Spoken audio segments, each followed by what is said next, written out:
Listen, if you grew up anywhere in Asia, or honestly, anywhere that had a television set in the last 40 years, you know exactly who I'm talking about. I'm talking about that round, blue, earless robotic cat that came out of a desk drawer and fundamentally ruined a child's understanding of physics and responsibility. Yes, Doraemon. We need to have a serious conversation about this show, because looking back at it as an adult, it is absolutely unhinged.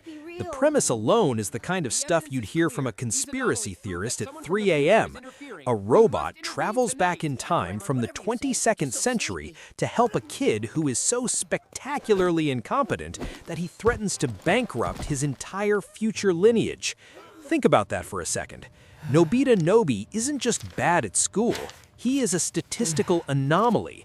The kid scores 0 on tests so consistently that it actually takes effort.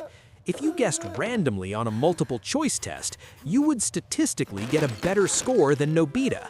He is a walking, talking disaster zone, and his great-grandson, Sawashi, looked at his family's poverty and said, "You know what? I'm sending a nuclear-powered cat to fix this." And that's where the dynamic gets weird. Doraemon isn't just a helper, he's the ultimate enabler. He is a high-tech crutch.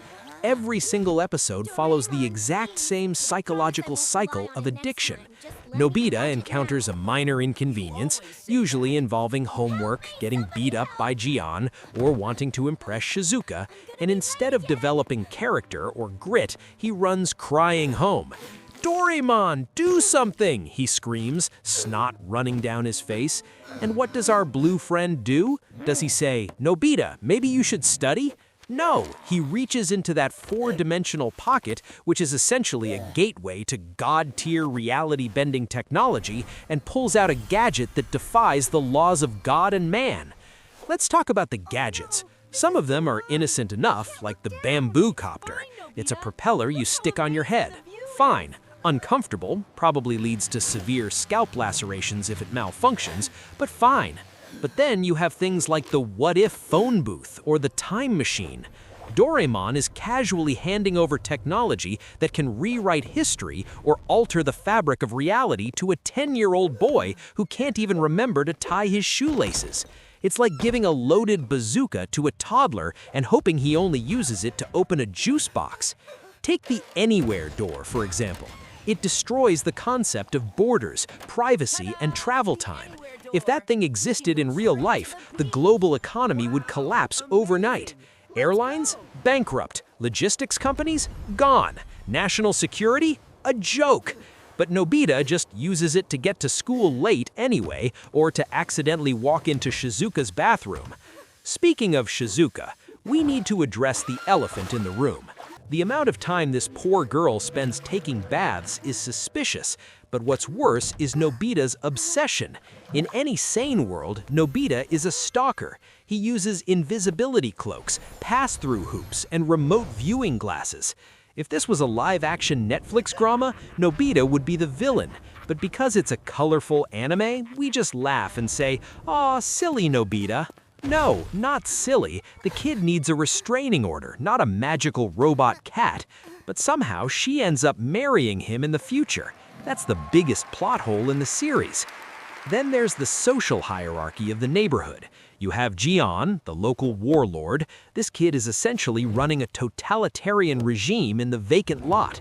He physically assaults his friends, steals their toys, and forces them to listen to his singing, which is weaponized sound pollution. In a normal society, Gian would be in juvenile detention. But in this world, everyone just accepts that if you go to the playground, you might get a concussion. And Doraemon, with all his futuristic power, never solves the bullying problem permanently.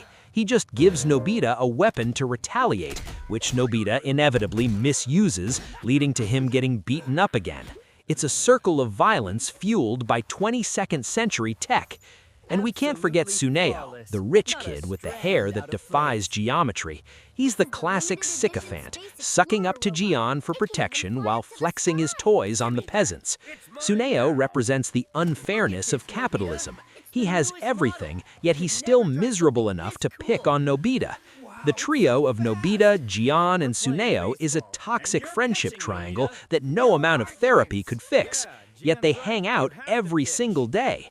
Why? Is there no one else in this town? Are they the only 4 children in the entire district?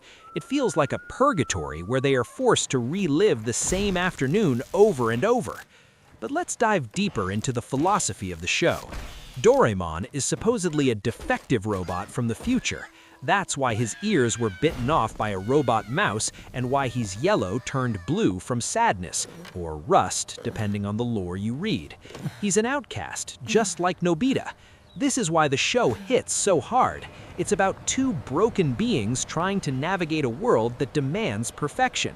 Doraemon isn't the sleek, perfect iPhone of robots. He's the glitchy Android phone with a cracked screen that somehow still works. He panics, he makes mistakes, he loses his gadgets. He is human in the most robotic way possible. There's a weird existential dread underneath the comedy, though. Think about the memory bread. You press a slice of bread onto a page of a textbook, eat it, and you memorize the information. It sounds great until you have to poop eventually. Does the knowledge leave your body with the waste? It implies that intelligence is temporary and consumable. Or the copying toast, or the multiplication liquid that makes things duplicate infinitely until they consume the earth. There was an episode where Nobita almost destroyed the planet with multiplying chestnut buns. We laughed, but that's a gray goo scenario. That is an apocalypse-level event started because a kid was hungry. And have you noticed that the adults are completely useless? Nobita's mom is always screaming about grades, but she never questions where her son got a dinosaur or why there's a cloud kingdom floating above their house. She's too busy checking the grocery budget. Nobita's dad is a generic salaryman who is just tired. He represents the crushing weight of modern adulthood. He comes home, drinks a beer, watches TV, and goes to sleep. He is the ghost of Nobita's future if Doraemon hadn't shown up. The show is secretly a critique of the Japanese work culture and the immense pressure placed on children to succeed academically. Nobita is the resistance. He refuses to conform. He creates cat's cradles. He is a sharpshooter genius, a useless skill in peace times, but still. He sleeps instantly. He is an artist of laziness. In a way, we are all jealous of Nobita. We wish we could just cry and have a blue guy fix our tax returns or our relationship problems. Doraemon, I'm lonely. Here, take this girlfriend-generating cologne. Bam, problem solved. But the lesson of every episode is that the shortcut never works. Nobita gets the gadget, abuses the power, gets cocky, and then it backfires spectacularly. He freezes time to sleep longer, but then he ages faster or breaks the clock. He uses a gadget to make people like him, but they become zombies. The show is constantly telling us, hey, idiot, there is no easy way out. But then the next episode starts, and they do it all over again. It's Sisyphean. Let's talk about the emotional damage of Stand By Me, Doraemon. If you watched that movie and didn't cry, you were a robot yourself. The idea that Doraemon eventually has to leave because his mission is complete is devastating. It suggests that Nobita has finally grown up. Growing up means you don't need the magic anymore. You don't need the crutch. It's the death of childhood innocence. When Nobita fights Gian without gadgets, just getting pummeled into the dirt but refusing to stay down, just to prove to Doraemon that he'll be okay. That is cinema. That is peak storytelling. It rips your heart out, stomps on it, and then hands you a tissue. But then, of course, they bring him back because the franchise needs to sell merchandise. You can't kill the golden goose. So the cycle resets. Nobita is incompetent again, Doraemon is back, the status quo is God. I also wonder about the timeline police. They show up occasionally, but generally they let Doraemon wreak havoc. Is Nobita so important to the timeline that he is allowed to mess with dinosaurs and alien civilizations? Maybe Nobita is actually the singularity. Maybe the future depends on this one lazy kid learning how to ride a bike without training wheels. It puts a lot of pressure on a kid who can't even handle a math test. And don't get me started on the movies. The movies are where things go off the rails completely. In the TV show, they're in a suburb in Tokyo. In the movies, they're fighting intergalactic tyrants, exploring the depths of the ocean, or saving the animal kingdom. And Nobita suddenly becomes brave? It's like he has a split personality. Movie Nobita is a hero, TV Nobita is a wimp. It's the duality of man, I guess. We also have to discuss the dorayaki addiction. Doraemon is a high-tech machine, but he can be bribed with bean paste pancakes. It's his kryptonite. It makes him relatable, but it's also a design flaw. If I were an evil villain, I'd just buy a truckload of dorayaki and control the most powerful weapon in the universe. And what about the ending, the urban legend ending? You know the one. The theory that Nobita is actually a vegetable in a hospital bed, dreaming the entire thing, and Doraemon is just a toy plushie sitting next to him. That theory destroyed my childhood.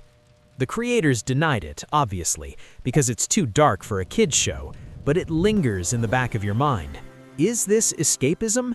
Is the whole show just a hallucination of a kid who wants a better life? It adds a layer of melancholy to every wacky adventure. But honestly, I think we love Doraemon because he represents unconditional love. Think about it. Nobita is the worst version of ourselves. He's lazy, whiny, selfish, and cowardly. And yet, Doraemon stays.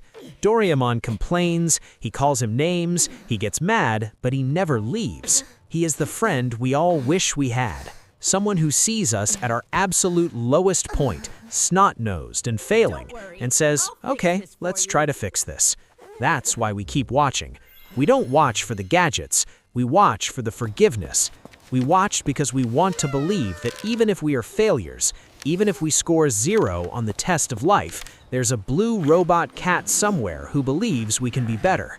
Or at least he has a pocket with a door that can take us to Hawaii instantly, which is also a nice backup plan. So, is the show dumb? Yes. Is it repetitive? Absolutely.